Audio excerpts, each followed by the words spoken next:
So அடுத்து பார்க்க போகிற ஐசி வந்து பார்த்தீங்க அப்படின்னா நம்மளோட ஃபியூல் காஜ் ஐசி. ஸோ சொல்லும் போது தெரிஞ்சிருக்கும் நிறைய பேருக்கு.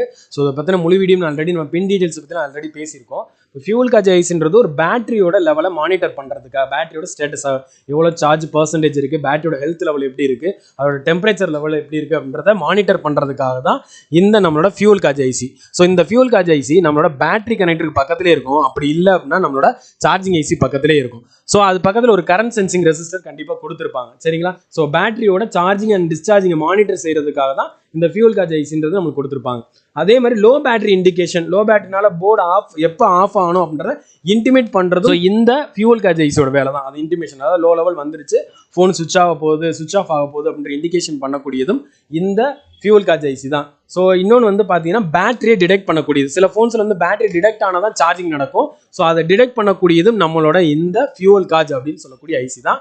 ஸோ நல்லா ஞாபகம் வச்சுக்கோங்க. ஒருவேளை இந்த மதர் போர்டில் ஒருவேளை நம்மளோட இந்த ஃபியூல் காஜ் ஐசின்றது நம்ம மதர் போர்டில் இல்லை அப்படின்னா அது சார்ஜிங் ஐசியோட இன்டர்ஃபேஸ் பண்ணியிருப்பாங்க லேட்டஸ்ட் மதர் போர்டில். ஸோ இல்லை அப்படின்றது நம்ம யாரும் தேட வேணாம். சரிங்களா? ஸோ அடுத்து பார்க்க போகிற ஐசி ஓவிபி ஐசி. இது நம்ம வந்து சார்ஜிங் செக்ஷனோட பார்த்துருக்கணும். ஓவிபி ஐசின்றது நம்மளோட சார்ஜிங் ஐசிக்கு பக்கத்துலேயே தான் இருக்கும். ஓவர் வோல்டேஜ் ப்ரொடக்ஷன் அப்படின்னு சொல்லுவாங்க. ஸோ இது வந்து பார்த்தீங்கன்னா 9 பின்லேயும் இருக்குது, 12 பின்லேயும் இருக்குது. 9 பின்ன்றது நம்ம மைக்ரோ யூஎஸ்பி பி டைப்பில் வரக்கூடியது, 12 பின்ன்றது நம்மளோட சி டைப்பில் வரக்கூடியது தான் இந்த ஓவிபி ஐசி. ஸோ ஆக்சுவலாக இந்த ஐசியோட வேலை என்னன்னா, மினிமமாக எனக்கு 3 வோல்ட்லேருந்து மேக்ஸிமம் 28 வோல்ட் வரைக்கும் எனக்கு அலோவ் பண்ணும். சரிங்களா? ஸோ அதுக்கு பிலோவா இல்லை அதுக்கு எபோவா வந்துச்சு அப்படின்னா எனக்கு என்ன பண்ணாதுன்னா ஓவிபி ஐசி அலோவ் பண்ணாது. இது ஒரு ப்ரொடக்ஷன் ஐசி தான். சரிங்களா? ஸோ இது எல்லாமே நிறைய பேர் என்ன பண்ணுவாங்க, ஜம்பர் பண்ணுவாங்க. ஸோ அதை பற்றின வீடியோ நம்ம ஆல்ரெடி போஸ்ட் பண்ணியிருக்கோம். ஸோ அதோட பின் டீடைல்ஸ்லாம் பார்க்க வந்து பாருங்க. சரிங்களா? சில ஓவிபி ஐசி வந்து பார்த்தீங்கன்னா டெம்பரேச்சர் மானிட்டர் செய்யறதுக்காகவும் கொடுத்துருப்பாங்க. டெம்பரேச்சர் இஷ்யூ இருந்துச்சுன்னா அவுட்புட்ல பிளாக் செஞ்சு சார்ஜிங்கை ஸ்டாப் பண்ணும். அதாவது இந்த ஓவிபிசி வந்து டெம்பரேச்சர் ஹையாக வந்துருச்சு, ஒருவேளை பேட்டரி டெம்பரேச்சர் ஹையாக இருக்குன்னா சார்ஜிங் ஸ்டாப் பண்ணிட்டு நம்மளுக்கு என்ன அதுக்குரிய இன்டிமேஷன் சிபிஎஸ்சி தெரிவிக்கிறதுக்காகவும் இந்த ஓவிபிசி ஆனது என்ன பண்ணியிருப்பாங்க, கொடுத்துருப்பாங்க. ஐசின் அவுட்புட்ல இருந்து இன்சைட் வோல்டேஜ் வந்து பார்த்தீங்கன்னா கரண்ட் வராமல் தடுக்கும். சரிங்களா? இன்னொன்று வந்து பார்த்தீங்கன்னா 5 வோல்ட், 9 வோல்ட், 12 வோல்ட், 20 வோல்ட்டுக்கு என டிஃப்ரெண்ட் ஓவிபி ஐசி மதர் போர்டில் வந்து பயன்படுத்துறாங்க.